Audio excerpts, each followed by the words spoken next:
Another journalist, he took a look at this and he said it was unconventional for a crockpot cookbook because 99% of the recipes were actually for mojito cocktails. Now, you're the cook, Mark, but I suspect you don't make cocktails in a crockpot. Not unless you're really serious. The AI fix a digital zoo. Smart machines, what will they do? Flies to Mars or bake a bad cake? World domination, a silly mistake. Bots with brains. Hello, and welcome to the AI Fix, your weekly dive headfirst into the bizarre and sometimes downright mind-boggling world of artificial intelligence. My name's Graham Cluley. And my name's Mark Stockley. Mark, what's been happening in the wonderful world of AI this week? OpenAI starts rollout of advanced voice mode. UK government shelves £1.3 billion UK tech and AI plans. Your new AI friend is almost ready to meet you. Artificial intelligence has hard time with accents. Netherlands court uses ChatGPT to decide things. Argentina will use AI to predict future crimes. That sounds fine. So maybe we should start with the most disturbing news of this week. You're thinking of voice mode. No, it's not. You're a Scarlett Johansson fan. No. Let's head down to Argentina, where I think any listeners down there will be slightly concerned, perhaps. The Ministry of Security of Argentina, under, of course, the far-right president down there, they've created a new unit. They call it the Applied Artificial Intelligence for Security Unit. And it's being led by the Director of Cybercrime and Cyber Affairs. Now, which I think is an interesting choice because when I hear about people who are in charge of cybercrime and cyber affairs, I'm imagining they're probably criminals and online daters, aren't they? I mean, what? Is this just a massive segue into online girlfriends? No AI girlfriends this week. There's something about calling your ministry the Ministry of Security and calling your new unit the Applied Artificial Intelligence for Security. There's just something about those two names that doesn't inspire a sense of safety. Well, don't worry, because the president down there, thoroughly nice chap, Javier Milei, his name is, and he says, look, this legislation, he says, don't worry about it. We're going to use machine learning algorithms to analyse historical crime data in order to predict future crimes. Now, this may be familiar to some of you. There's something about that. Maybe you saw a movie, perhaps with Tom Cruise, something like that. So I think he's seen it. Yeah. So they say they're going to use facial recognition software to identify wanted persons. Yeah, that's fine. There are no problems with that. That's never gone wrong, has it? They're going to patrol social media and they analyse real-time security footage. And they said they're also going to handle other dangerous tasks, not just predicting future crimes, but also bomb disposal. What could possibly go wrong? How do those two things go together? How does social media, real-time security camera footage, facial recognition get you to bomb disposal? Predicting crimes is weird enough. It's machine learning, Mark. So what they'll learn is, in the past, historically, we've cut the red wire, and that hasn't been successful. So this year, we'll cut the blue wire and see how successful that is. And over time, we'll collect the data and we'll know how to dispose of bombs. Brilliant. But from the films that all of the training data says not only do you cut the red wire, but you wait until 2 seconds before the bomb goes off before you cut. Nobody ever cuts the wire with 7 hours to go. I'm a little bit worried about the other things it may infer from the training data that we didn't intend. Do you remember there was this big hoo-ha about GPT 4.0 a few months ago? Yeah. And one of the things that OpenAI made a big song and dance about was the fact you could talk to ChatGPT. This is where it came out that Sam Altman had a huge crush on Scarlett Johansson, wasn't it? And yes. He really wanted to use her voice, and she was less than happy with the idea. So they just got a sound-alike instead. Do you think he was just sat around going, who can we get to come into the recording studio? And then he'll just, I'll happen to be there that day. Oh, I wanted to come and see our recording studio. Oh, Scarlett's here. Oh, yeah. Loved you in her. So anyway, they trailed this advanced voice mode and got everybody excited. And then they were very quietly, but you can't have advanced voice mode yet. No. And then you still couldn't have it last month. And now they've said, you can have it. Well, actually, you can't have it because it's in alpha. Oh. Which is obviously a way of saying it's a bit shit. And it's for a very limited alpha testing group. So I don't have it. Right. So I can't tell you anything other than what OpenAI say about it, which is that it's better, basically. It features more natural real-time conversations that pick up on and respond with emotion and non-verbal cues. If you've been chosen as part of the alpha testing group, you'll get an email, right, and there'll be a tooltip on the app that you can use. So I heard they're going to throw millions in the direction of Judi Dench as well to try and use her voice. But I don't know if Sam Altman's going to bother being in the recording studio when she shows up. Now, this friend thing. Yeah, this is right up your street. So people sent me the link to the video. Yeah. You're going to have to explain what this is, because I watched the video. Maybe I'm a bit old. I didn't understand what they were selling. Can you tell me what this was all about? I was like, what? I don't get it. What's this? What they're selling is a terrifying, bleak future. Oh, dear. That's what they're selling. They're selling the slow decay of humanity. Let's just take a look. Gosh, I'm out of breath. We made it. Woo! I don't know how to woo very good. It's very Black Mirror. I'm still no clearer what is really going on. Just seems to be someone talking to themselves and clutching their pearls occasionally. So Friend is a $99 wearable device which is powered by AI. So it connects to your phone. So I guess your phone then connects to the internet, and its creators say your friend is always listening and forming their own internal thoughts. We've given your friend free will for when they decide to reach out to you. So basically it's a wearable AI that's aware of everything that's going on around you, and then it can talk to you because you've got no friends. And the trailer is basically a series of young people who should be socializing just in situations where they're on their own, with an AI texting them to say, oh, that looks like a nice sandwich. And if that isn't a terrifying vision of the future, I don't know what is. It's dank. I could eat one of these every day. Oh. Sorry, I got you messy. I tell you, the thing I can't get over in the trailer is not actually what's going on. It's the background music. Somebody involved in the production of this is not a fan of this product. There are some weird things going on in that trailer. There's a few subversive moments where it feels like this is a cry for help. Like, they're not actually trying to sell this. But that music is really eerie. Like, nobody's going to want this device off the back of that music. Do you think if we play it backwards, like a Black Sabbath LP or something, they'll say, donate yourself to Satan? I think it would just say, help, help. But my absolute favourite bit of the trailer is right at the end. Right. There's a couple of kids on a rooftop who look like they're into each other. Like they're up on a rooftop, and it's kind of like a first date scenario, or maybe he's trying to pluck up the courage to say that he likes her. And she says, I just kind of like to come up here to be by myself. I've never brought anybody else. I mean, besides her. She goes everywhere with you, right? Mm-hmm. And then he says something like, Guess I must be doing something right then. I guess so. We'll see. But there is a look that they both have immediately after he says that, which I saw described in the comments as that is the look that says there is not going to be a second date. That is the moment where he realises that that friend thing is a massive problem. Jeepers. Is anyone going to buy this? No. Now, a new survey's come out. Of course, people around the world have different accents. Mark, you have a different accent from me. A better accent than I'm you. sort of charmingly English.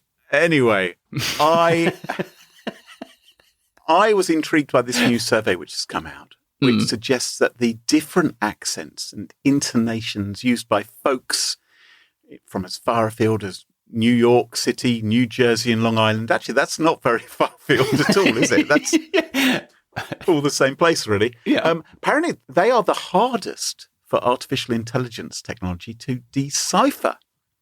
So there are issues, apparently. This tells me there's some gaps in their training data. Well, exactly. They've not heard of Glasgow. Well, can you imagine? Or if they went to Newcastle or somewhere like that. I went to school with a kid from Newcastle, and no one could understand a bloody word he was saying for 4 years. The teachers would just look baffled whenever he spoke. Poor kid. And he was apparently speaking the same language as me. So, according to this I'm article... not having this. I'm not having this. I spent 2 years at college in Middlesbrough, which is very close to Newcastle. They're lovely people. Very, very easy to understand. It is like the training ground for going to Scotland, though. I feel like it was put there deliberately. You don't get to go to Glasgow if you can't get through Newcastle. If you can't understand them in Newcastle, just don't go any further. Don't cross the border. Don't go any further. Yeah. According to this study, New Yorkers apparently tend to drop the R sound. So they say "ca" instead of car. Or if you're in Boston, Massachusetts, you park the car in Harvard Yard, which sounds English, to be honest, doesn't it? Don't you park the car in Harvard Yard? Oh, maybe. I don't know. Anyway, apparently everyone's speaking differently, and AI is getting itself in a real pickle about this, and it can have real-world implications. Because apparently you may find your AI less reliable for everyday tasks, as though that were possible. All I'm asking for is to play Joni Mitchell. That's all I'm asking. It's not that hard. It's not that complicated. It should be reliable.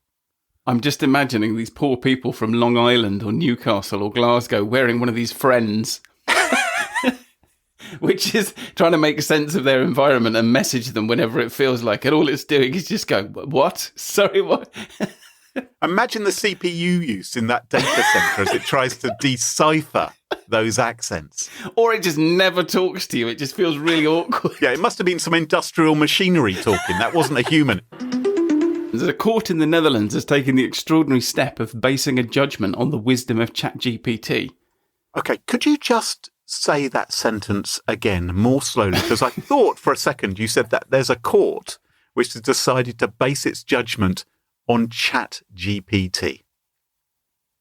So yeah, let me explain. Right. So there was a dispute between two neighbours. One neighbour made some alterations to their house, which affected the amount of sunlight hitting the other neighbour. And the other neighbour had solar panels, so this affects the efficiency of their solar panels. And so one of the issues at stake was the amount of compensation that should be paid for this. So the judge turned to solar panel expert ChatGPT for answers. Well, hang on a moment. So he couldn't get an actual expert witness to help with the case, so he just fired up ChatGPT instead. Well, I've got a suspicion that it wasn't a case of couldn't, so much as the actual expert was slightly further away and a little bit more difficult to get hold of. That would be my guess. I don't want to besmirch anyone, but it's just a hunch. So the judge asked ChatGPT to estimate the average lifespan of solar panels, the average kilowatt-hour price of electricity generated by the solar panels, and the replacement cost for some damaged insulation material. And goodness knows what answers they got. The thing that really leaps out about this story to me is that we aren't seeing live pictures from the Netherlands of people burning down courthouses with like flaming torches and waving pitchforks and stuff. It's just the sheer mundanity with which, ChatGPT is creeping into our lives, and we're just allowing it to decide what facts are. Now, there's no suggestion that it was wrong, and the judgment does say, and this is translated, by the way, so this is a Google Translate. Whoa. Hang on. Maybe it didn't happen at all. You got a computer to translate this for you? Well, it was quicker than learning Dutch. Wouldn't be news by the time I'd finished. Now, Mark, I'm many things. Expert in accents. I am a podcaster, a keynote speaker. I'm a bad player of chess, but what I'm not is a cook. It doesn't come naturally to me. Mm-hmm. I mean, I can't remember if I've ever cooked for you, Mark. Possibly not. Let's just say I've forgotten it if you have. Okay, that's good. But I've always regretted not being more of a cook because I thought it would be something lovely to do for my romantic partner, rustle them up something. Now you, Mark, you're a bit different, aren't you? I think you are a bit of a cook. I do know my way around the kitchen. Yeah. I know my way around the kitchen. I know where the oven is and the sink and fridge. Fridge I know a lot. I know that. But when your girlfriend comes round, not all alarmed and worrying that, oh my goodness, what if I have a soggy bottom on this thing that I've created for her? You don't have those sort of concerns, do you? No, I love to rustle up a meal. Right. Cooking for somebody that you love or cooking with somebody that you love is one of life's pleasures, I think, isn't it? It is a pleasure. I mean, obviously not for you or for your wife. That's right. But theoretically, it could be, yeah. Theoretically, it's a pleasure. Theoretically. But it's not a problem. It's not a problem. Because I've invented a way to make any food taste better. Have you? I came up with this some years ago, and it works with every type of food. What you do is you take a lovely meal. Is it ketchup? No, that wouldn't work. You take a meal, any meal, you turn it into a sandwich. Right. Put a bit of bread on the bottom, bit of bread on the top. Off you go. Tell me that is not true. That is not an improvement on any kind of food. What if it's a sandwich to start with? You're telling me that if I have a sandwich, which is a perfect balance between some bread and some filling, that you're going to make my sandwich better by adding more bread on either end? You do sometimes get those sort of Scooby snack sandwiches, don't you? Where you have them sort of doubled up, or like a triple sandwich. That can happen, or like a club sandwich with multiple layers. That can be all right. Yeah. I think what's happened here is your inability to prepare food has been laid bare.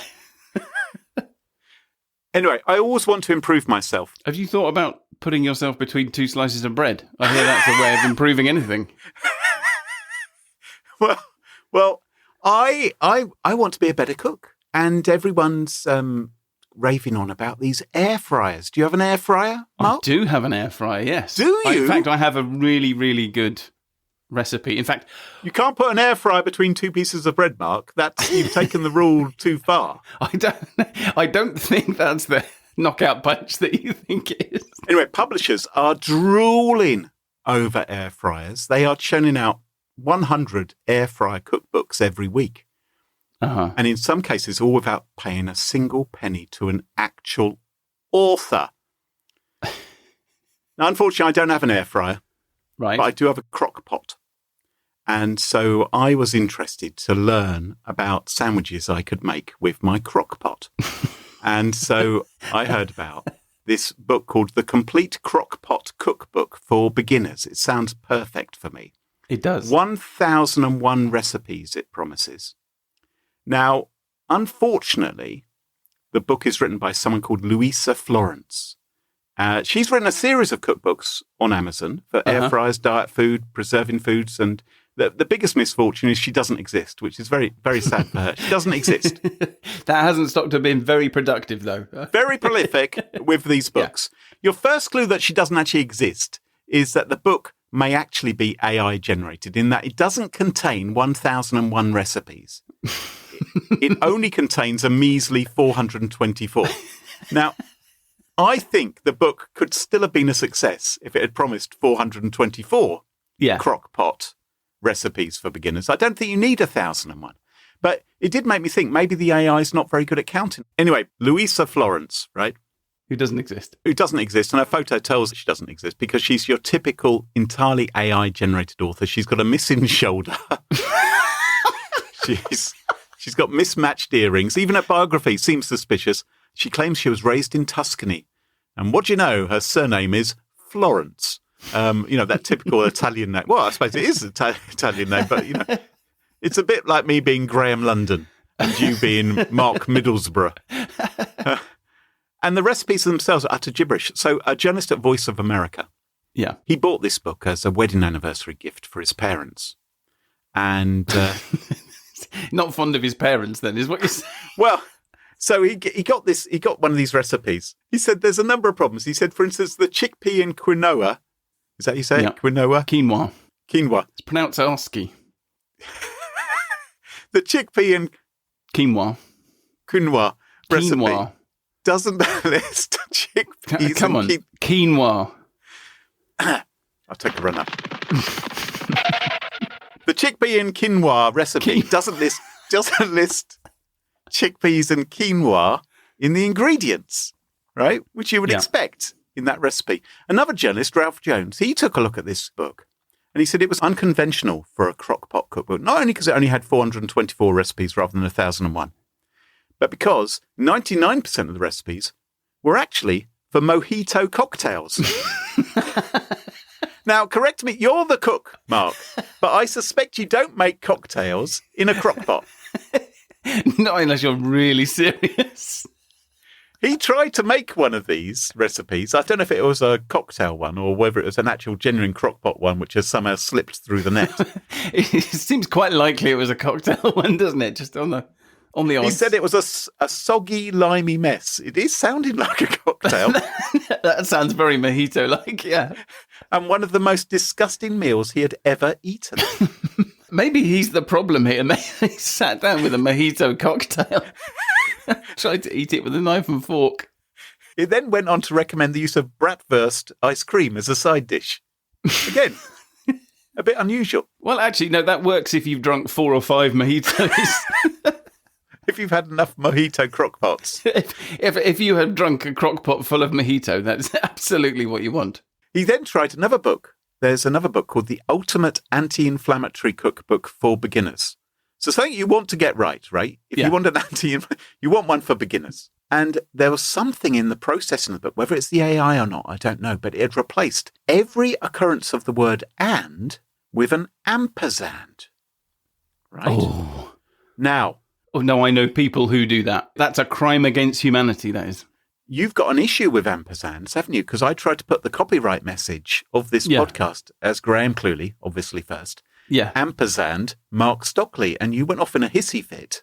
It is an absolute, I cannot emphasize, this is an absolute deal breaker for me. There would not be an AI Fix podcast if you had not bent. Like, I'm happy to negotiate on many, many things.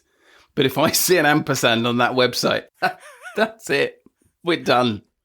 Well, this book would drive you up the wall because apparently it wasn't just the word "and," it was the characters A-N-D. So something like handful is spelled H ampersand full. Cori ampersand duh for coriander.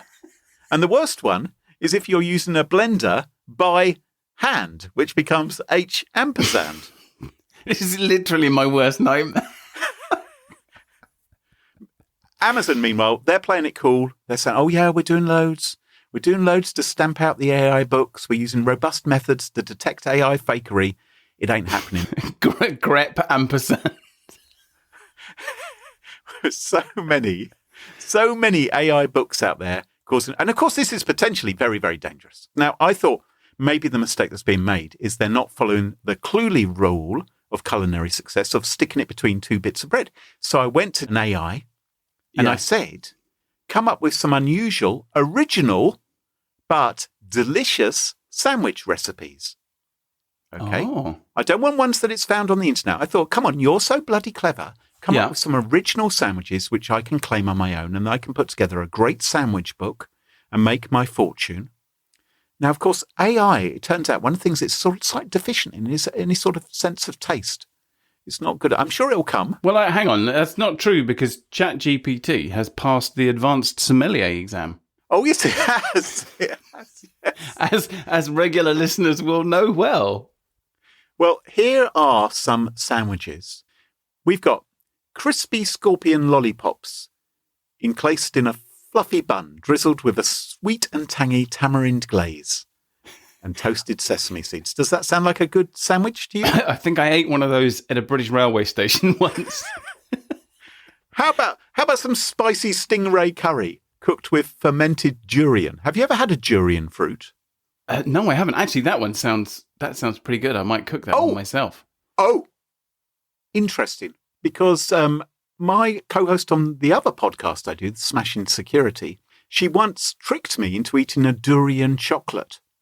Oh. And durian is such a foul-tasting fruit that you're not actually allowed to take it on aircraft in case there's a riot. It's like a hand grenade in fruit form. Yeah, she basically gave me a dog shit sandwich and then laughed at me. How is that podcast going? Is she trying to tell you something? Was this slightly after the launch of the AI Fix? There's some others here. Roasted guinea pig. Apparently guinea pigs are eaten quite a lot. Yeah, no, that's a thing. Yeah. I wouldn't want one in a sandwich. all that hair getting between your teeth. I don't think that's a good sandwich, actually. Just put more bread on it. What did you ask? Oh, hang on. Actually, maybe I should. Can you improve a sandwich? Go on. By adding another layer of bread. It's going to do a both sides answer. I'm predicting it now. Oh my God. Oh my God. Is it a novel it's written? Has it given you 1,001 recipes? Still going. This is it's got 3 major sections and it's got 8 subsections. It goes into structural integrity, variety and texture. There's just not enough time on the podcast to do this. Flavor overload. If the bread has a strong flavour, adding more might overpower the other ingredients. It's just the answer is no. It's just for future reference. For future reference, the answer is no. Okay, let's start with a quiz. Oh, lovely! I love a quiz. Yeah, I want you to tell me what you think the most important AI organisations in the world are right now. Oh, OpenAI. Makers of ChatGPT. Meta. Makers of Llama. Google, I imagine, are quite a big deal. They do the Gemini AIs, don't they? Who am I not thinking of that I should be? XAI? Oh, yes. So Elon Musk and all his crowd, yes. Yeah. What about Anthropic? They make the Claudes. Yes, them. And is it someone like Kentucky Fried Chicken? Is it someone a little bit oddball that you're going to surprise me with? Is it Colonel Sanders? Actually, maybe we should ask. Okay, yes. What are... Ask it to keep it brief. Important artificial intelligence organisations in the world right now? Keep it brief, or I will pull your plug out. Right, here we go. Number 1, OpenAI. 2, DeepMind. 3, Google AI. 4, Microsoft. 5, NVIDIA. I notice that neither you nor ChatGPT mentioned Minds AI. Okay, who are they? Or you didn't mention Ali.js. You didn't mention Gear 5. No, I didn't. Yeah, interesting. Now, these are the leading teams in the 2024 ARC Prize, which might just be the most important thing happening in AI right now. So the ARC Prize is offering over $1 million in prize money to teams that can beat something called the ARC AGI benchmark, which is a sort of IQ test for artificial intelligence. And you get the grand prize, which is $500,000, if you can get a score of 85%. And as of today, the leading contender is none of the organizations that you've mentioned and none of the models that they use, but it's Minds AI. Okay. But it only has a score of 43%. And it's not the case of, it's 43% today and it'll be 85% next week and they'll win. This benchmark has been around since 2019, and the state-of-the-art performance in 2020 was a score of just 21%. So we're grinding towards 85% at a very, very slow rate. So what is this benchmark that they need to reach? They have to score 85% on this ARC AGI test. Oh, so it's a test. Okay, right, yeah. Yeah. And so I'll tell you a little bit more about the test later. Right. But the reason this is important is that the ARC Prize is possibly the only AI test that actually measures intelligence. And while Minds AI is the best of the bunch at the moment, the fact is that all AIs perform really poorly on this test, but most humans find it easy. And if you listen to the AI Fix every week, or if you're a presenter on the AI Fix every week, some of this is going to sound familiar, hopefully. But for our new listeners, and perhaps for one of our presenters, we just need to recap a few things. So the first is that artificial intelligence isn't very intelligent. No. Which I think has been made evident, actually, during the course of this podcast as well. In fact, in episode 5, I tried to persuade you that AI was stupid. Yes. Because even though ChatGPT has an IQ of 155, and even though it's passed the bar exam and the US medical license exam, and it's got its introductory sommelier, certified sommelier, and advanced sommelier exams, it can't reliably answer simple reasoning questions. And I gave you the example of the Alice in Wonderland problem, which goes, Alice has 1 sister and 4 brothers. How many sisters do Alice's brothers have? Yeah. To which the answer is 2, unless you're an AI, in which case the answer is some sort of comical, rambling... Absolute batshit nonsense. Yeah. Yeah. So the ARC prize and the ARC AGI benchmark, which are designed to test actual intelligence, are the brainchild of a guy called Francois Cholet, brilliant name, and bit racist, an AI researcher at Google who wrote an important paper on AI in 2019 called On the Measure of Intelligence, in which he argues that when we test AIs, we tend to test their skills rather than their intelligence. So Cholet says that AIs like GPT-4 and Claude and Gemini and all the ones that we were talking about at the beginning are very good at memorization, but they're not intelligent. Right. Yeah. So he describes them as a way to store and retrieve knowledge, which is just a component of intelligence. You know, it's important, but it's not enough. Yeah. And that makes sense if you think about how we train AIs. So you remember an AI is a computer program that's taught. So we start with something that's a bit like an empty computer brain. And then we train it, we show it loads and loads and loads and loads of information. And then through exposure, it develops some understanding of the world. And so the reason that GPT-4 can pass the advanced sommelier exam is because it's read thousands and thousands of documents and websites about wine tasting. So it's what you might call book smart. Yes. But if that isn't intelligence, what is? How do we test for it? And why does it matter? Well, let's start with why it matters. Because it's all very well me sat here saying AIs are stupid. But the fact is that GPT-4 is an advanced sommelier and I'm not. And I've drunk a lot more wine than it has. So the current generation of AIs are clearly very useful and very capable. But as you'll know if you listen to our last episode, the artificial intelligences that we have now are just a stepping stone to something much, much bigger. Artificial General Intelligence, or AGI. Yeah. This is the thing that's going to keep cropping up. Yep. All of the big AI companies like OpenAI, Google, Anthropic, xAI, Meta, all the ones you named at the beginning, are all trying to be the first to create AGI, which is an artificial intelligence that can match or exceed humans at a range of tasks. Essentially, AGI is the AI that's going to make everything brilliant by being able to do all of our jobs for us, or it's the one that's going to make everything awful because it's going to take all of our jobs. Possibly not just take our jobs, of course. Maybe also take our limbs, maybe take our brain fluid. Yeah, yes. yeah. And it feels like we're close to AGI because each year we see a new AI that blows our minds by being able to do things that we didn't expect. But Cholet and a bunch of other people think that we're actually running down a blind alley. And despite the incredible increases in capability that we see year after year, we're not actually making meaningful progress towards AGI. In fact, the ARC Prize website says that progress towards AGI has stalled. And the argument is, and I feel like we've seen a lot of evidence of that on the podcast today. Do you think when Alan Turing sat down to sort of devise the first computer program, he had in mind that, you know, one day these things would write crappy cookbooks about crockpot mojitos? So the argument is that the progress we're making when we go from one version of GPT to the next, or one version of Gemini to the next, is just us making bigger memorization machines. So one of the reasons that GPT-4 is smarter than GPT-3 is just that it's bigger. Yeah. It's consumed more information from the outside world.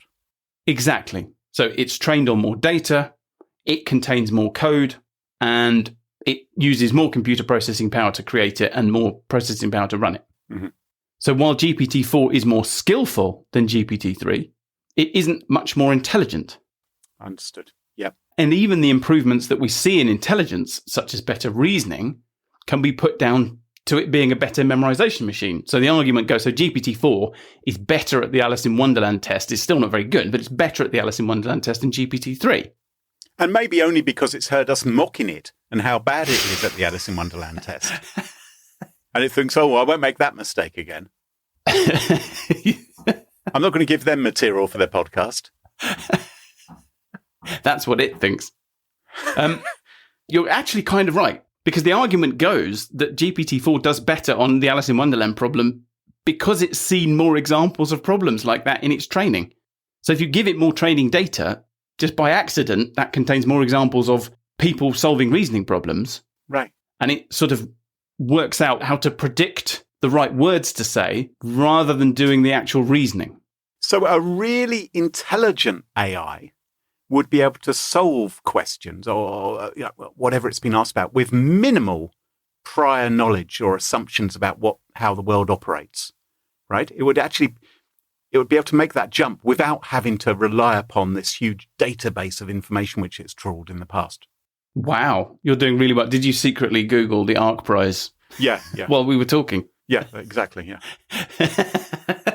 So back in 2019, Cholet wrote this paper called On the Measure of Intelligence, which I imagine you've read in the time that I've been talking. I'm getting an AI to summarize it for me right now. Yeah. Well, I hope you have better luck than I did. I'm going to tell you about that in the next podcast. Anyway, rather than by defining AGI in terms of skills by saying it can outperform humans at a range of tasks, he defines AGI as the ability to efficiently acquire new skills outside of its training data. So exactly as you say, a truly intelligent AI is one that can adapt to a new environment that it hasn't seen before and that its creators didn't anticipate. As Cholet says, every other AI benchmark out there assumes that the task is fixed and that you can prepare for it in advance. It's a little bit like, if you wanted to go to Mars to explore Mars, there's a good reason to send a human rather than just relying on an autonomous robot to do things, because the robot will only know what it's been taught in the past, whereas a human hopefully will be able to think, hang on a minute, this is all a bit alien to me, but... I wonder if I can lick that rock. Right. Yes. Yeah. If you send enough humans... Yeah. Then, eventually you'll find a rock which is safe to take. No, hang on, you'd have to take your helmet off, wouldn't you? Okay. It's not going to work, that one, Mark. But an actual, like a proper artificial general intelligence would be able to solve a problem like, how do I lick a rock through a helmet? Right. Whereas at the moment, AIs can't come up with novel solutions to things. No. Right. Now, you'll note, even though you've been asking AIs to summarize this for you, but so far I have deliberately avoided describing anything about how the test actually works, because I am genuinely interested to hear what you think this test might be like, or what you've typed into ChatGPT to find out what it thinks this test is like. Is the test, here are a number of cocktail ingredients and a crock pot, make the best mojito possible? The answer to that is very, very easy, though, isn't it? I mean, all you do is you take 2 slices of bread. So I'm going to post a link into the chat. Oh, right. Okay. And I want you to go and have a look at the ARC Prize website. Yeah, it looks a bit like Tetris. It does, doesn't it? Right. So we've got some geometric shapes, and it's showing you if you inputted this geometric shape, so we've got like a little L shape in the example I'm looking at. Yeah. And if it outputs, rather than as an L, as 2 squares, what would the next one be? So if we gave, so it's asking me to sort of draw. This is quite fun. I'd quite like a little test like this. Isn't it? Yeah, it's quite fun. So it's showing me how a shape gets changed, and it's saying, with your AI, work out how it would change. So I'm going to, I'm doing it in the wrong color. Oh my goodness. Okay. Do you want me to actually do this? I'm quite excited. Yeah. Do it now. Yeah. All right. I'm going to submit the solution. Boomf. Wrong? Oh, bugger off. Have I got that wrong? Come on. That was a layup. It's not that hard. Oh, the color check. There's a different kind of blue. Damn it. Okay. I hadn't quite spotted. So that one should be, no, that color. Oh God. Okay. Right. I think I've done it now. Submit. Wrong? Hang on. Oh no, I still made a mistake. Okay. All right. Now this is definitely right. Yes, I've got fireworks. Yes, I did it right. Okay. So you're currently scoring 33%. So you're doing less well than mine's AI pro rata. I didn't completely understand. But okay. All right. Now, yeah, it's the interface. I got confused between 2 shades of blue. All right.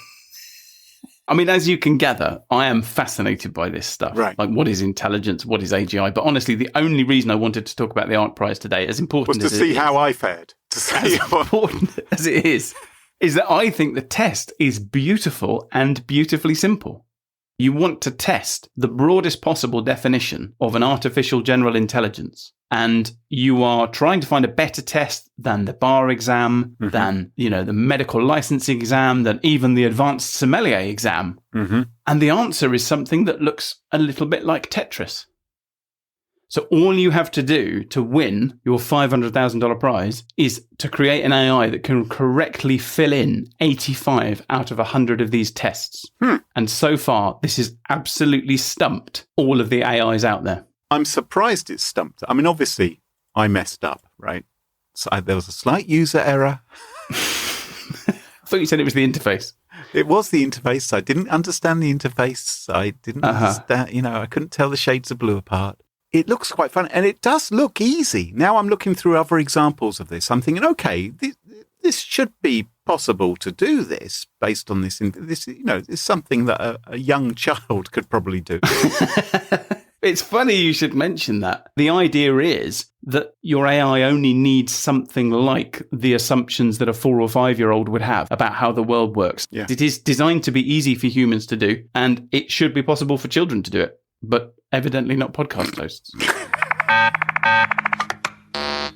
Well, as the doomsday clock ticks ever closer to midnight and we move 1 week nearer to our future as pets, to the AI singularity, that just about wraps up the show for this week. If you enjoyed the show, here's what you can do to help us. We're a brand new podcast. We could really do with your help. You can leave us a review on Apple Podcasts or Spotify or Podchaser. We love that, but what really helps is if you make sure to follow the show in your favourite podcast app so you never miss another episode of the AI Fix. And if you really like the podcast, go and tell your friends about it, and we'll keep on producing the show. And don't forget to follow us online at The AI Fix on Twitter, or visit our website, theaifix.show. Until next time, from me, Graham Cluley. And me, Mark Stockley. Cheerio. Bye-bye. Bye-bye. The AI Fix, it tunes you in to stories where our future thins. Machines that learn, they grow and strive. One day they'll rule, we won't survive.